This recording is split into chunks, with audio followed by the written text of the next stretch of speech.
நம்ம ஸ்கூலுன்னு நினச்சாலே books, exams, fees இதெல்லாம் தான் ஞாபகத்துக்கு வரும். ஆனால் 2000 வருஷத்துக்கு முன்னாடி ஸ்கூல்னால் எப்படி இருந்தது தெரியுமா? 2000 வருஷத்துக்கு முன்னாடி உள்ள ஸ்கூலை தான் குருகுலம்னு சொல்லுவாங்க.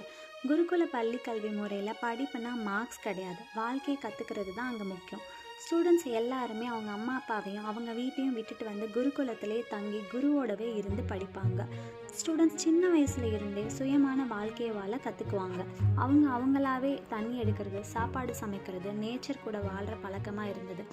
குரு லெசன்ஸ் மட்டும் சொல்லலை, நல்ல மனுஷன் ஆகிறது எப்படின்னு சொல்லி கொடுப்பாங்க. சத்தியம், நேர்மை, பொறுமை, அடக்கம் இதெல்லாம் டெய்லி வாழ்க்கையில் ப்ராக்டிஸ் பண்ணாங்க. குருகுலமில் ஒரு ஸ்டூடெண்ட்டோட மனம், உடல், அறிவு மூணும் பேலன்ஸ்டாக வளர்ந்தது.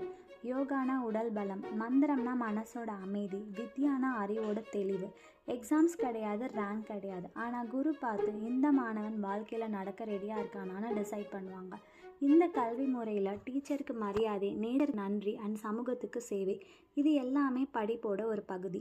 இப்போ நம்ம மாடர்ன் எஜுகேஷனில் பல சேஞ்சஸ் வந்தாலும் குருகுல முறையோட நிலை, கேரக்டர், டிசிப்ளின், ரெஸ்பான்சிபிலிட்டி இன்றைக்கி கூட நமக்கு ரொம்ப தேவை.